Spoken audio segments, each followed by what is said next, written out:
Shalom and welcome to this edition of Revealing the Truth, where we cover the headlines, the heartlines, and biblical truth. I'm your host, Messianic Rabbi Derek Walker. Derek Gilbert hosts SkyWatchTV and co-hosts the weekly video program SciFriday and Unraveling Revelation with his wife, author, and analyst Sharon K. Gilbert. Derek's the author of the groundbreaking books Bad Moon Rising, The Great Inception, The Last Clash of the Titans, The Day the Earth Stands Still with Josh Peck and Veneration with Sharon Gilbert. You can find out more about them at gilberthouse.org or skywatchtv.com. Joining us now, as he does on the second Monday of every month at the 11 o'clock hour and the fourth Wednesday of every month at the 10 o'clock hour, to host this edition of Exploring the Sensational and the Supernatural and talk about his new book, Giants, Gods, and Dragons, Exposing the Fallen Realm and the Plot to Ignite the Final War of the Ages, is our good friend Derek Gilbert. Derek, welcome in to this edition of Exposing and Exploring the Sensational and Supernatural. Good to see you. Shalom, Rabbi. It's always an honor to be here. Always enjoy our conversations. I love our conversations. We freestyle. We bounce like a Wimbledon tennis tournament. Yeah, it's funny because when Sharon and I started doing our podcast back in 2005, one of the first podcasts on the web called PID Radio, which stands for Peering into Darkness, which is essentially what we do. We found that we had very different approaches to how we wanted to do each program. I wanted to have each program outlined and to know exactly in bullet point form where we were going to go. And Sharon is like, throw the outline away, just and that she is correct. So it's worked out. I had to get past that. It's almost like the security blanket, having the PowerPoint or the spreadsheet in front of me of topics. But God will lead us where it's supposed to go, and it's seemed to work out ever since we've been doing this program. It has, and we've been doing it for years now, and we have kind of a similar but different. Same line, same storyline, which is the Bible. You're historical, I'm hysterical, so it works out well. There's so much going on. And what's so interesting is that when John wrote in Revelation, who is and who was and who is to come, he was taking a shot at Zeus, because that's how Zeus was described. And yes, it makes us ever aware of that Greco-Roman philosophical, mythological connection to the world that of first century Judaism, because there was 400 years, that intertestamental period, where people were so assimilated. They were still reading books like the Book of Enoch, and which was an assemblage of multiple contributors into that compilation. But we're getting ready to talk to Mike Heiser about his segment on the parables found in Enoch.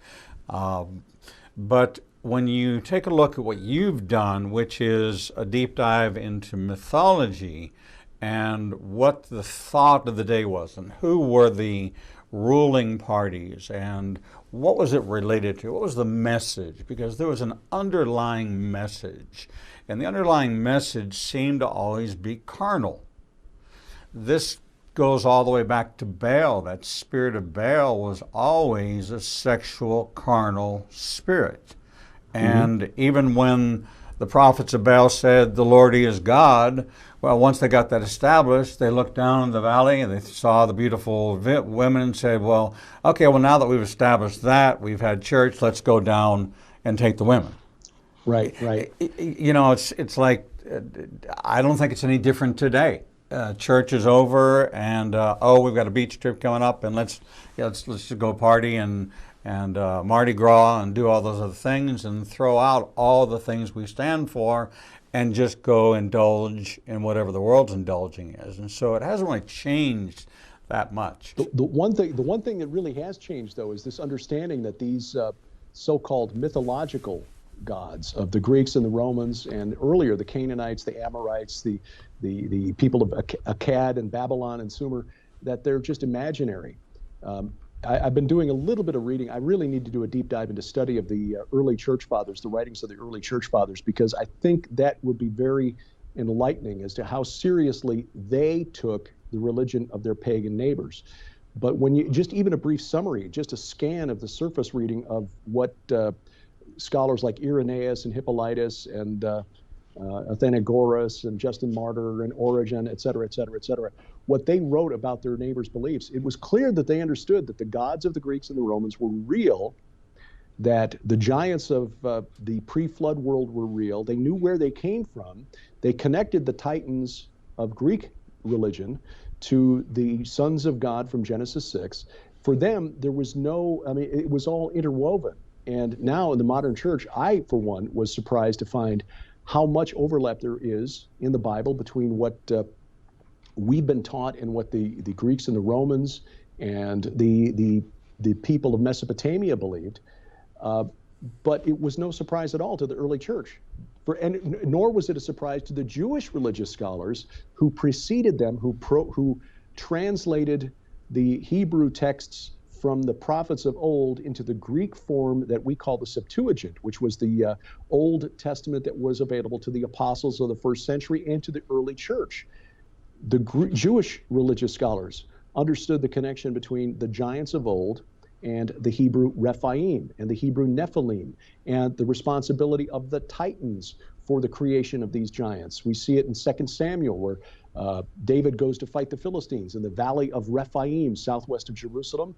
The Jewish religious scholars of the Septuagint translation rendered that word as Titans, the valley of the Titans. There's another verse where in the Proverbs where the giants are called the earthborn.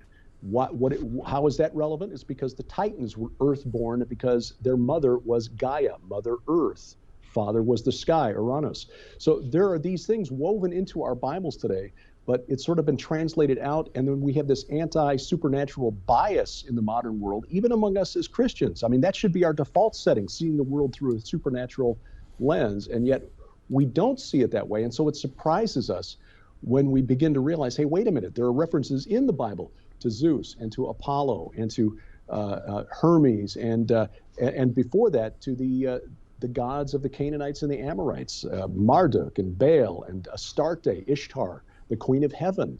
So it's all connected.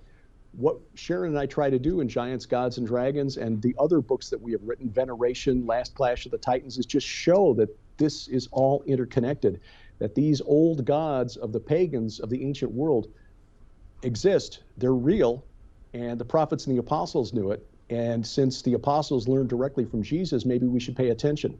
You know, it's so interesting you say that because as I teach in Hebrew and English in 2 locations, and I do a Torah study in a church.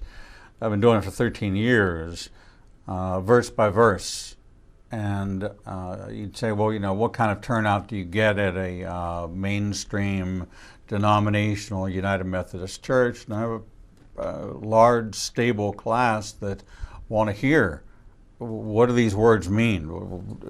We don't get that anywhere else, and so it's in our Bibles. We just don't understand the names and the people. And as we're looking at the book of Deuteronomy and talking about these other nations, when you go into the promised land and you're going to encounter these people, this is why you shouldn't and should have something or nothing to do with them or annihilate them. Or, you know, people have the question of I was on the radio on Friday doing a live talk show, and the question was asked is, well, what was God's purpose in annihilating the people but leaving the virgins?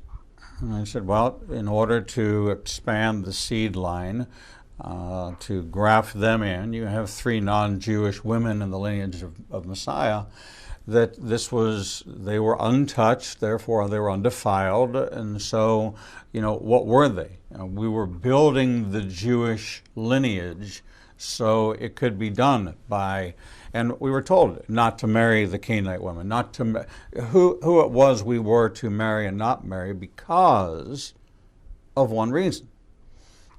if you start consorting with people of other faith, you will take on other gods. Right. That was the fundamental bottom line to all of it, was the warning that this is going to happen. This is this isn't a possibility. This is a probability. And in fact, when you look at the 700 wives of Solomon, the 300 concubines, even he didn't follow the instructions of don't have a lot of horses. He had thousands of horses, hundreds of wives, and from everywhere, and it virtually soiled his complete reputation in the end, even though he's still considered the wisest of them all. Yeah, he was. It was interesting that the rabbis later referred to the Mount of Olives, where he established the high places for. And by the way, if you hear some construction noise in the background, it's because we're in the new studio here, and they're still doing some finishing work on the studio. We had some heavy rains here the other day, and there may be some pounding coming from the roof as they work on securing the roof against any leaks. It's a lot of equipment in here that you don't want to get wet. So Forgive the noise in the background as the crews are continuing to work. The amount of corruption, the amount of olives, because Solomon built those high places there for what the Bible describes as Milcom, the abomination of the Ammonites, and Chemosh, the abomination of Moab, and Astarte, the abomination of the Sidonians. It's in fact, that's research that's going into my forthcoming book called Saturn's Reign, which is a reference to a poem by the Roman poet Virgil, who wrote during the 1st century BC, during the last years of Julius Caesar, and during the rise to power of Octavian, who we know as Caesar Augustus. These pagan places of worship, or cult places on the Mount of Olives, is really intriguing to me, because as I wrote in my very first book, The Great Inception, this long supernatural war is about control of the Mount of Assembly, God's Har Moed, the Mount of Assembly, which is the Temple Mount in Zion, Mount Moriah.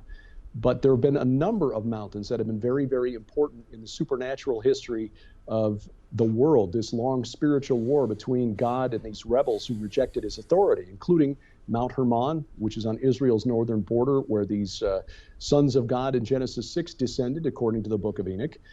Dr. Heiser's written extensively about that. His book, Reversing Hermon, is highly recommended. The mountain that was sacred to Baal, who Jesus identified as Satan, Mount Safan, which is on the border between Turkey and Syria today, right on the Mediterranean coast. It's called Jebel al-Aqra. Of course, Mount Sinai, where God delivered the law to Moses, where he first appeared to Moses.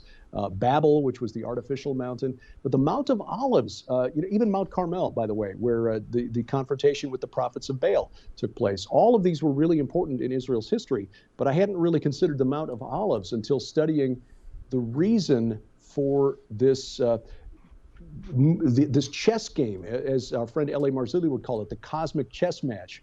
God signaled to the fallen realm that Mount Moriah was important when he brought Abraham there for the binding of Isaac. And this, in fact, was a mountain of the Amorites. There are some scholars who believe Moriah is just a corruption of the term Amorites, this mountain of the Amorites. So around 1900 BC, give or take, that was when Abraham took Isaac to this mountain, signaling its importance. Later, David bought the threshing floor of Araunah there on that very spot.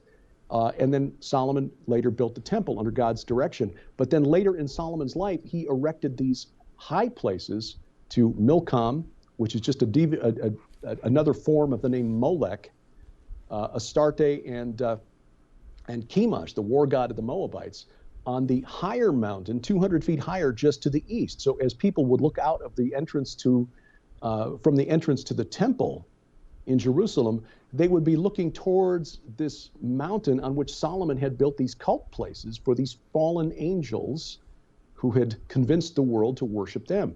And it's significant, isn't it, that Jesus spent the last week of his life essentially in two places, in the temple preaching, and then living and preaching and teaching on the Mount of Olives.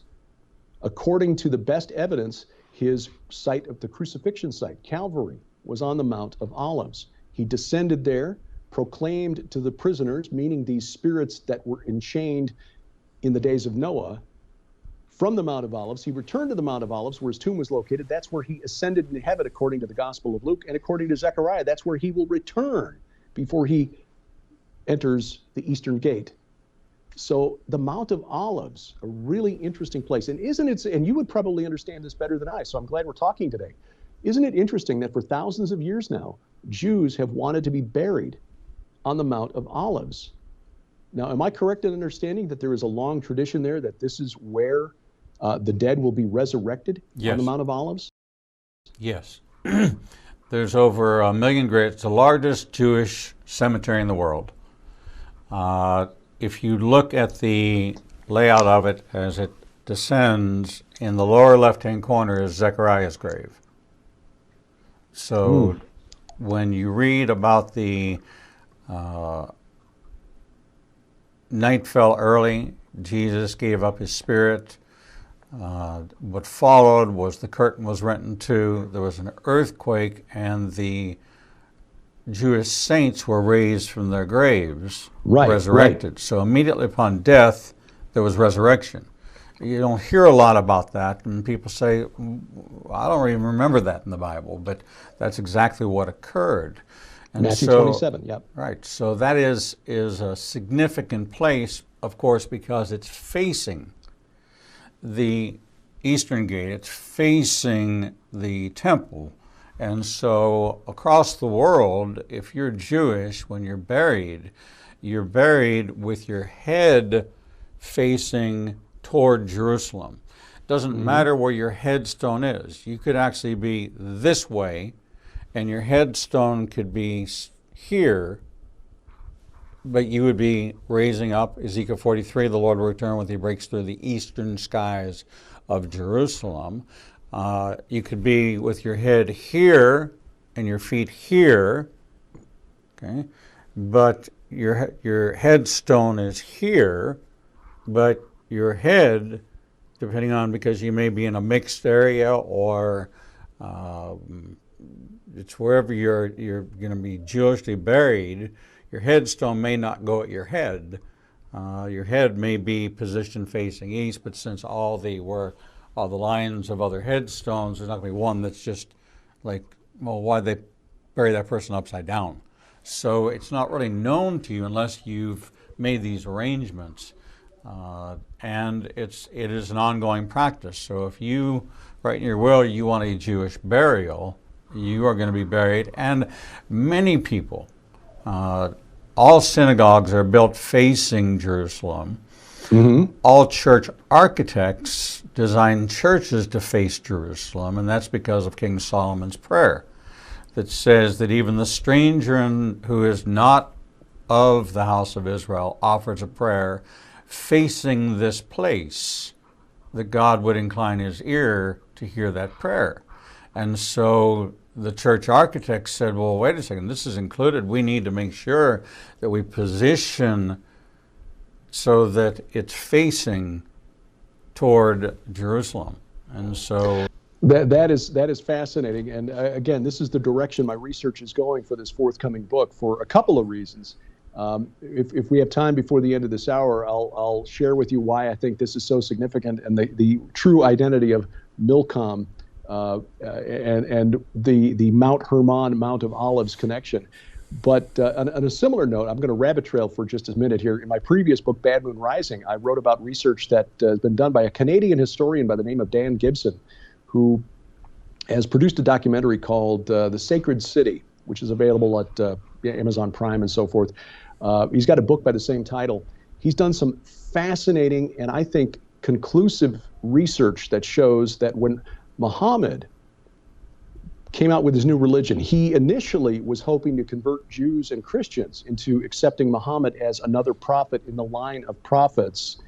Of course, Muhammad was deceived, sadly, and he has deceived literally billions since his death in the 7th century. But he initially had Muslims praying toward Jerusalem just as Jews would be oriented toward Jerusalem. But word, according to the Quran, word got to Muhammad that Jews were kind of laughing at him and mocking him because they didn't accept Muhammad as a prophet, first of all. And secondly, they were laughing because it was said that he didn't even know which way to pray until they showed him, the Jews showed him. So then in a fit of anger, Muhammad changed the direction of prayer. Every mosque around the world is built with a niche in one wall indicating the direction of Mecca. That's called the Qibla. When Dan Gibson did research on the oldest existing mosques, where you could still determine where the Qibla was inside those mosques, he found a dozen of them from the 7th and early 8th century. He found that when the direction of the Qibla changed from Jerusalem, it did not change toward Mecca in Arabia. He actually plotted this out on a map and found that with an average degree of deviation of about 2 degrees, which is remarkable in a day when they didn't have a compass or GPS, much less GPS, going as far as Canton, China. There was a mosque built in the late 630s in Canton, China, and somehow they were able to orient the direction of the Qibla toward Petra in Jordan. And this is why in the book, and Sharon and I are planning to write a book about Petra in the near future, it appears that the original Kaaba, which is Arabic for cube, was the giant cube that represented the chief god of the Nabatean Arabs, Dushara, in the forecourt of the temple of Dushara at Petra. So, this is fascinating. Archaeologists who are honest will admit that you can't find anything in the sand at Mecca in Arabia before the 9th century. Well, that's 200 years after Muhammad founded the religion. But Petra, it's known that Muhammad's family was actually from that region of what we now call Jordan, not too far from modern-day Petra. Petra was a place with niches representing, they found more than 500 idols carved into the rock at Petra. Of course, we know the Kaaba, according to the official story, had 365, one for each day of the solar calendar. But that applies to Petra. In other words, the description in the Quran of Mecca in Arabia doesn't fit Mecca, but it does fit Petra. And according to Dan Gibson and his research, it appears that the earliest mosques were all oriented in that direction. It was only after a civil war inside Islam in the late 7th century that the black stone was removed from Petra and taken way into the desert to keep it out of the hands of the caliph in Damascus. As you know, I've always been one to believe that Jesus comes to Petra first and then makes a victory ascent 200 miles, exactly 200 miles from Petra to the Mount of Olives in a victory ascent. Yes. Because he comes to redeem the tents of Jerusalem first.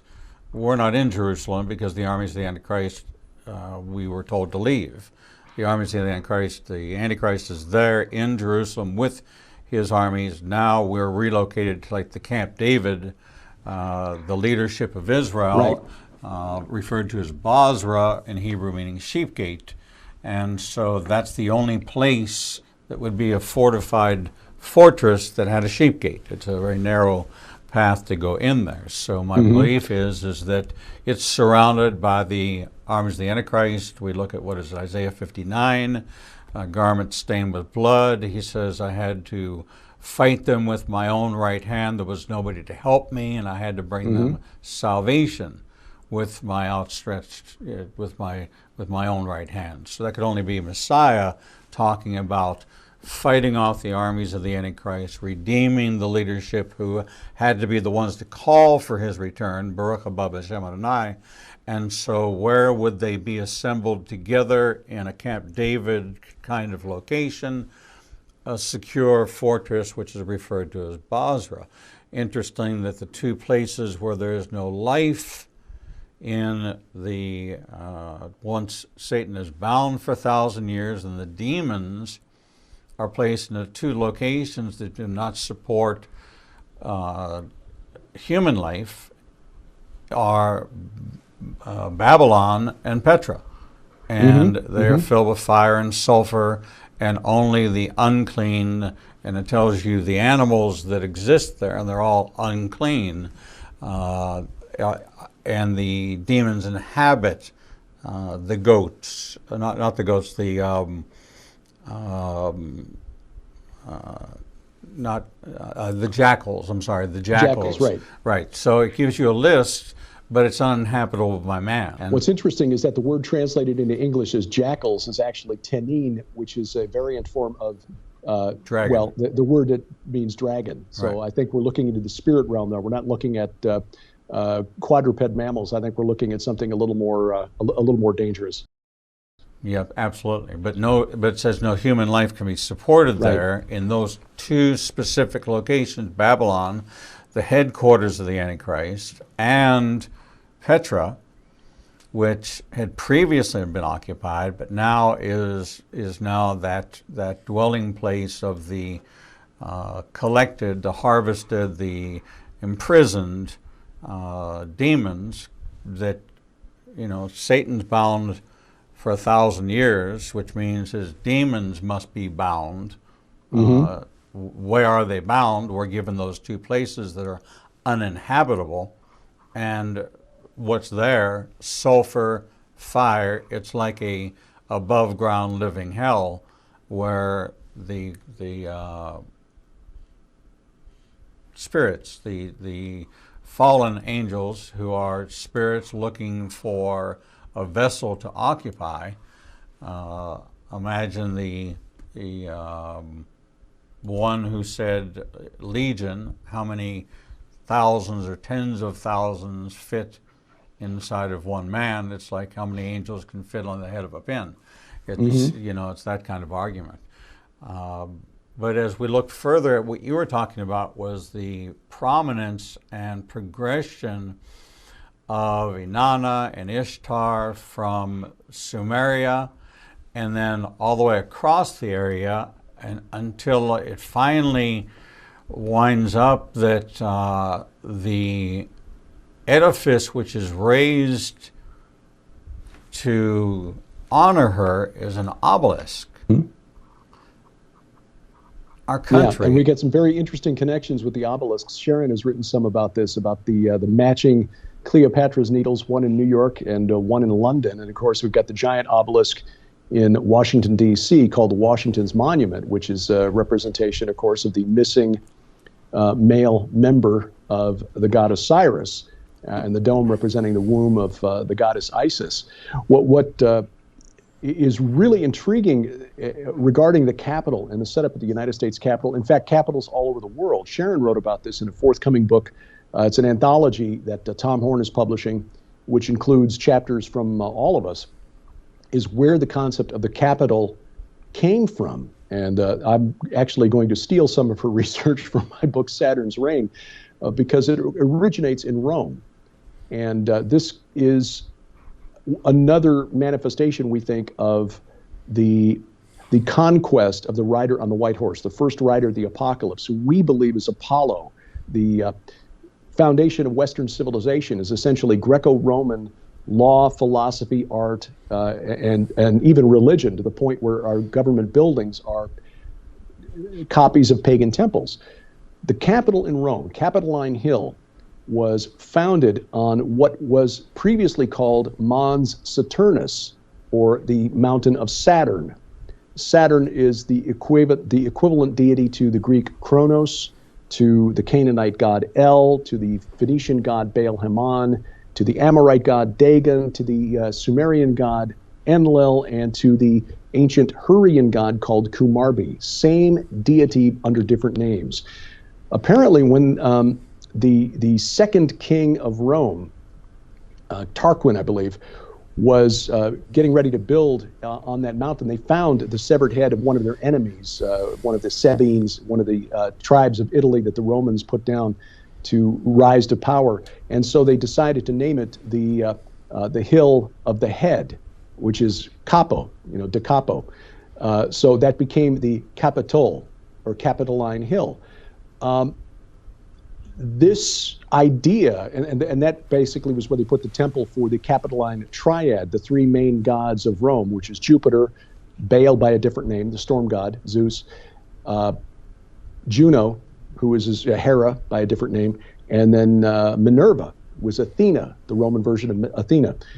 Those three deities were worshipped there on Capitoline Hill, but then as Rome's influence spread across Western Europe, whenever a client city or Romanized city wanted to build a government center, they would build it their own capital.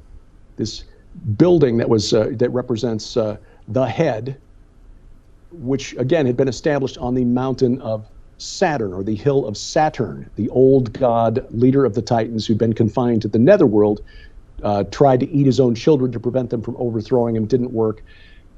That's the story, and that is the foundation of our own capital here in the United States. It's based on this idea that comes from Rome, and the foundation on this hill that was sacred to the old god Saturn. Well, why is that relevant? I'm going to go into that in depth in my forthcoming book.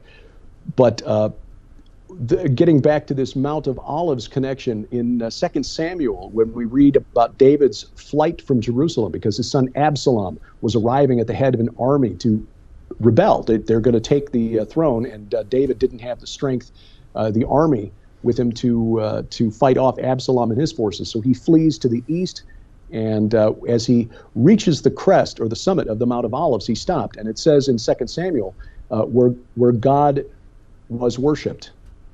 Well, it doesn't say Yahweh was worshipped, it says Elohim. And we have to understand that in Hebrew that can mean capital E Elohim, God. It can also mean Elohim, the gods. It doesn't necessarily refer to, we assume that it means God because we're talking about David here, but it doesn't say it's where David worshipped Yahweh. The other thing that's interesting is that it doesn't, the Hebrew word translated into crest of the hill or summit of Mount of Olives is Rosh, when he reached the head. Now, where was Jesus Christ crucified? Golgotha, the place of the skull, but the term in Greek actually means like the top of the skull cap, the head. There's a strange connection there between the Mount of Olives and the idea that Christ was crucified there on the head, that the Roman capital was on a hill named for the head. And the connection to this old god Saturn and the Mount of Olives is this. Milcom was simply a term that means king. It's equivalent to the Hebrew melech.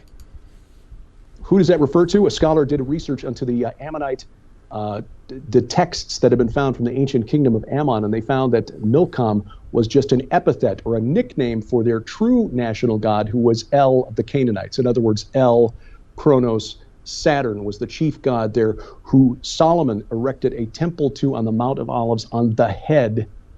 And then later, when Rome was established, it was established on a hill called the Head that had previously been sacred to Saturn, El, Kronos, etc. All interconnected, and you know it had to be part of the contemporary thought because that was the literature of the day. Although there were additional writings, the predominant literature of the day were the writings of Plato, Aristotle, Socrates, and the assimilation into a Greek influenced culture that ultimately was overthrown by Rome. And you just don't change. The literature determines so much of the thought patterns of the people, especially in a society like the Jews, where everything is read and repeated, because that is our system of learning. And so that didn't change. And so as you came in a new enlightenment or new information or new understanding, or you took on a wife and raised a family that was deeply influenced by that, even though every king was assigned with responsibility for recording the Torah and being a scribe of the Torah, we know that they didn't do it. And that, Josiah, how long before Josiah found a copy to even know that the book of the law existed? So we had gaps in our own history that had them erecting Asherah poles and high places, the bema, for the sacrifice to false gods. And so this was what determined the good king and the wicked kings, and the good kings far outnumbered the wicked kings far outnumbered the good kings. So there had to be an influence. So if they were a bad king because they weren't pleasing to God, they were offering sacrifices to false gods. And so that was what determined whether or not they were obedient to the Lord. We're talking with Derek Gilbert, as we do on the second Monday of the month at 11 and the fourth Wednesday of the month at 10, hosting this edition of Exploring the Sensational Supernatural. We often don't talk about what were the thought processes of first century life. We see even large gaps in what Jesus was doing for the first 12 years of his life, then from 12 to 14, and then from 14 to 30 what conversations were being had, and what were the people talking about, and what was going on in society, and how was it evolving? Why was Rome friendly? Why were there people, and I think that there are some programs now that are more probative, that are looking at what's going on, but you have a heavy governmental influence, as we can see today in our own country here in the United States, how influenced the nation is by the policies of the talking heads. Whether or not they're true, they're untrue, they're filled with lies and distortion, doesn't matter. People will repeat what they hear, and whether they filter it, discern it, or even have the ability to understand it, it doesn't seem to matter. They still pay it forward and pass it forward. We're going to take a short break, and when we come back, we're going to talk more about some of these revelations. We're going to talk some more about Mount Hermon, the Mount of Olives, and this upcoming book, Saturn's Reign, with Derek Gilbert. We'll be right back. Shalom. I'm Messianic Rabbi Derek Walker, host of Revealing the Truth, Revealing the Bible, and Revealing Prophecy, seen every week on the Igniting Nation Broadcasting Network. Our daily on-demand programming is available on our Apple and Android apps, and on Roku, Apple TV, Amazon Fire, and Android TV. We broadcast live Monday through Friday through our apps, on our website, ignitingnation.com, and on Facebook Live. You can listen daily on our audio platforms on Spotify, iTunes, TuneIn, and iHeart. Our lineup of best-selling authors bring you the most in-depth biblical insights into the most pressing issues of our time, including prophecy, Israel, spiritual warfare, and a wide variety of contemporary Christian issues impacting the body of Messiah around the globe. If you missed the live show, you can always catch up on the Igniting Nation YouTube channel. Follow us on social media and join us as we endeavor to heal the nations with the Word of God. With today's smartphone technology, news, information, sports, and entertainment is widely available and almost unbounded. But what about the information that believers in Yeshua are looking for? Well, now there's an app for that. Igniting a Nation now has apps available for Android and iPhone. With our app, you'll gain access to everything you would in our website, from our featured guests to our live streaming shows. Visit Google Play or the Apple Store and download Igniting a Nation's new app today. Shalom. I'm Messianic Rabbi Derek Walker, inviting you to study right by my side through the Biblical Truth Library. Imagine having access to over 1,000 hours of audio and video teachings available to you through our website on a subscription basis, or via our Apple and Android apps on an a la carte basis. Whichever method you choose, we promise to deliver new insights into the living Word of God, as seen through the eyes of a Jewish believer. If you hunger and thirst like millions around the world for a deeper walk with God and the revelation of new understanding of the Scriptures, visit ignitingnation.com and click on the Biblical Truth Library, or on any device with our free app. Don't let another day go by without receiving your heart's desire for a new depth of understanding into all of God's Word. Shalom.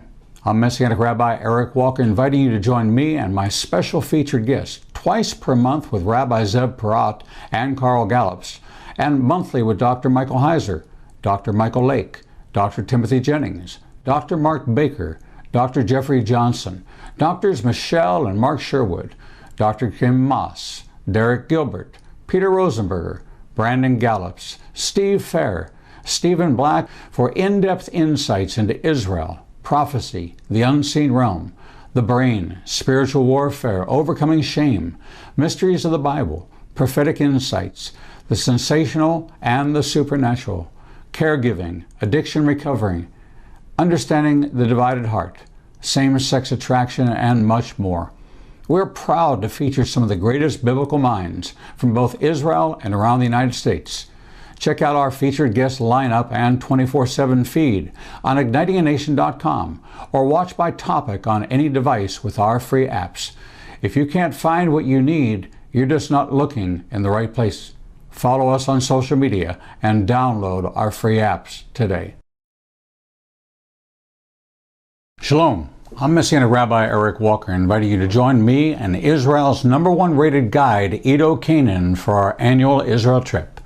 Our 2022 trip is now open for registration for our 18th trip to Israel. Our trip will take us from Tel Aviv to the Galilee, down to the Dead Sea, and 4 nights in Jerusalem. You will walk where Yeshua walked and watch the Bible turn from black and white to living color. Visit ignitinganation.com/events and download the registration form today. No, it's not too early to take advantage of our payment plan designed to fit any budget. All of our trips sell out, and we want you to experience this life-changing journey. Registration is now open for April 2nd to 13th, 2022, and we promise you, you will never read your Bible the same way again. Shalom and welcome back to this edition of Revealing the Truth, where we cover the headlines, the heartlines, and biblical truth. I'm your host, Messianic Rabbi Derek Walker, and we're talking with Derek Gilbert, as we do so very often, twice a month on the second Monday and the fourth Wednesday of the month. To host this edition of Revealing the Truth, we call Exploring the Sensational and Supernatural. You can find out more about him at gilberthouse.org or SkyWatchTV. And certainly get a copy of his latest book, Giants, Gods, and Dragons, Exposing the Fallen Realm and the Plot to Ignite the Final War of the Ages. Derek, welcome back. Oh, thank you, sir. Sharon's doing research into her role as the woman in Scarlet of Revelation, being Inanna, Yes. Ishtar, and Astarte, which are really the same iteration of the same person, different names, that seems to have transcended hundreds of years, including taking on the identity as Mother Earth, or the Earth Goddess. And the Queen of Heaven, yeah. The Queen of Heaven and the Queen of the Earth, I guess, is the official title. She seemed to be the most powerful woman, goddess, if you will, of all creation. Mm-hmm. Yeah, she was an interesting character, and she still influences the world to this day. Sharon gave a very insightful presentation at a conference in San Antonio year before last. She gave a similar presentation at the True Legends, or rather the SkyWatchTV Defender Conference in 2019 on Inanna as the spirit of our age, because although Inanna was usually depicted as a woman, she also manifested as a man. And there are hymns to her from ancient Sumer to that effect, about sometimes she's an exuberant young man. She's sometimes depicted as a beard. Her equivalent in the Hurrian religion, called Shauska, was depicted as both a man and a woman, sometimes shown with a beard. So she was not just the goddess of carnal sex, she was also the deity of just bloodlust and mindless carnage, war. What's interesting is that by the time of the King Jehoshaphat in Judah in the 9th century BC, when they went to war against the king of Moab, Mesha, you may remember that story from 2 Kings and 2 Chronicles, where Mesha sacrificed his son on the wall of his city, and there was a great fury broke out, and difficult passage to understand, that the Israelites and the Judahites, the two kingdoms that come to do battle against Moab, and the Edomites as allies, were basically, went back to their own cities, and Mesha survived that attack. In 1870, thereabouts, Sir Charles Warren, who's the gentleman who found that stela, that important inscription in the temple on the summit of Mount Hermon, in 1869. He also found Warren's shaft, which is the water shaft that David's general Joab may have climbed to get inside the city walls of the Jebusites in order to open up the city, which became David's capital, Jerusalem. Warren found or heard about a really fantastic carved stone, a stela, that had been found in what at the time was called Transjordan. He was able to recover most of the pieces because the people who found it realized that there were archaeologists willing to pay good money for it. So they figured if they busted it up into a lot of pieces, they could sell more of them and make more money. Sort of like guys, I guess, chopping up a stolen car for parts. Well, they were able to reassemble most of it, and it's been translated, and it recounts the history of this war between the kingdom of Moab and Israel and Judah. What's interesting is that the national god of Moab, Chemosh, is identified by a dual name, Athtar Chemosh, which indicates that he was known as this dual entity, or known by both names. What's really curious about that is that Athtar was a male war god known in the Ugaritic texts. That's an Amorite kingdom based in Syria, northern Syria during the time of the Judges. Athtar was the male aspect of Astarte. Just like Inanna or Ishtar could be male or female, she could change men into women and women into men. She sometimes manifested as the goddess of sex and as the god of war. And apparently this god of war was equated with Chemosh, who was later identified as Ares and Mars by the Greeks and Romans. So how does that work? I mean, because Aphrodite would be the goddess of sex, and Venus to the Romans, but there was also a separate god of war. All right, yes, but we're dealing with entities that work in more dimensions than we can perceive. Sharon puts it this way: it's like having finger puppets, where you've got different finger puppets with different manifestations on it, and so you can make the humans see this finger puppet and this puppet, and they look like two different entities, but they're on the same hand. I think that's what we're looking at here.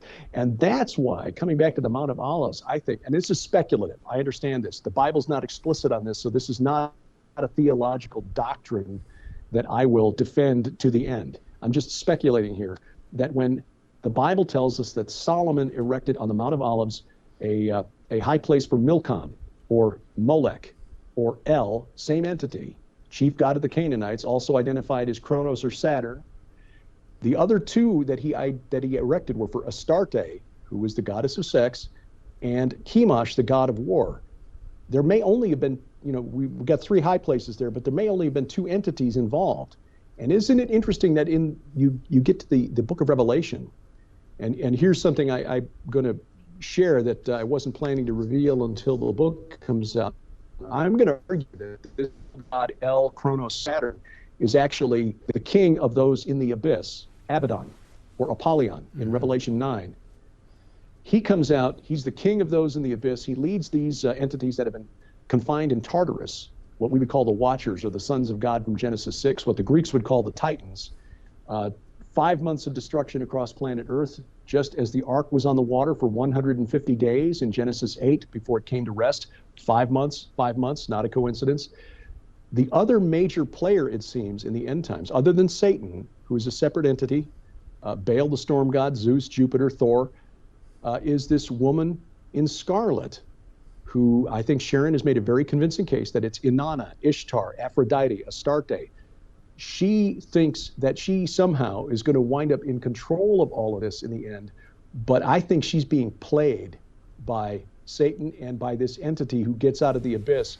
I think they're planning on using her to draw the world into this false religion, and then she gets thrown over in favor of the Antichrist, who comes out then and then becomes the object of worship. Well, the text about Inanna, the Sumerian version, talks about her descent into the underworld. It talks about her arrival at the gates of the underworld. It talks about her passing through the gates of the underworld. She enters the underworld of Enlil, and then escapes from the underworld. And so just like on the third day, by the way, that's important to note. She gets out on the third day. On the third day. So we have the statement that no one has ever ascended and descended from heaven except for the Son of Man. We have no one who gives a report that they have. Whatever the creed is that says that Jesus descended into hell for 3 days. That's not in the Bible. That's a doctrinal statement, but it parallels this. You have the counter to this, and here she is recorded as having been there, gone there, done that, and escaped from it, and therefore this is a Babylonian record. We take a lot of stock in what the Babylonians recorded because we even have a Babylonian Talmud, which is in circulation today because of our time there. So even the language impacted the Babylonian, that we have Aramaic prayers in the synagogue, still in Aramaic today. So it was heavily influenced by their very literary society and heavily influenced by the Greeks. And so there's prayers of lamentation written to her, there's love letters written to her, there's so much. There's a love letter from Inanna to Tammuz, there's a love letter to a Babylonian prayer in 1600 BC to Ishtar. To Ishtar, he raises to a whale, a Babylonian prayer. Her blessing of, is it Agade? It's Akkad. That's another spelling of the ancient city of Akkad. Sargon. The Akkadians, right. Right. And the cursing of the Akkadians. I mean, so there's just so much written about her that when assembled into one place, she's quite a player. Yeah. Sharon, that is, in her study of Inanna, showed that the myth of how she went down to the temple of Enki, which is the Lord of the earth. His temple was the Abzu, the house of the abyss. Enki was the clever god who sent forth the Apkallu, the Mesopotamian concept of the Watchers, to deliver the gifts of civilization to humanity. You know, they taught us things we weren't supposed to know, just like the Watchers, the sons of God from Genesis 6. Inanna went down to the city of Eridu, where Enki's temple was. Enki being her uncle, she got him drunk. According to this story, to put it bluntly, she got him drunk, drank him under the table, and stole these gifts of civilization. They were called the Mez. And she stole the Mez and took them back to her home city of Uruk, which was the center of Nimrod's kingdom, interestingly enough. She was essentially the patron deity of Nimrod. And Enki tried to chase her down, but she basically held him off, and she hung on to the Mez. So she basically had control over everything that made human civilization tick. Our legal code, our philosophy, art, music, how to make beer, everything was in the Mez. And Inanna grabbed control of it. She was called the Queen of Heaven. And then, of course, her descent to the netherworld that you mentioned was her effort to go down and take control of the netherworld from her sister, who was the queen of the great below, Ereshkigal. And Ereshkigal saw what she was doing and basically killed her. But as we mentioned, Inanna managed to escape on the third day. This is echoed in the Rephaim texts from the ancient Amorite kingdom of Ugarit, where the Rephaim were summoned to the threshing floor or the tabernacle of El, Mount Hermon, and they mounted their chariots. They traveled first one day and then another. The point of this ritual meal that they were attending was that the name of El, this is the same concept as the name of the Lord in the Old Testament. You know, follow the angel who will lead you from Egypt, for my name is in him. The name of El would revivify or resurrect the Rephaim. And they arrive, according to these texts, they arrive at Mount Hermon, the threshing floor of El, at dawn of the third day. They were trying to co-opt and pervert a plot that they, when Jesus emerged at dawn of the third day, it was essentially reversing this old pagan doctrine that was thousands of years old. Amazing. Amazing. We've run out of time, as we always do. We could talk for another hour, but you can catch the next episode with Derek on the fourth Wednesday of the month. That's just 10 or 11 days away from now, and we'll pick up where we left off or not, and we'll just have a good time while we're doing it. But Derek Gilbert, Amen. always a joy. Find him at gilberthouse.org, skywatchtv.com, and right here on Revealing the Truth. Always a joy. Love to your bride. Tell Tom and the team that I send my best, and I'll see you in a couple weeks. Will do. God bless you, brother. You too. We're going to take a short break, and when we come back, we'll bring you the next edition of Revealing the Truth.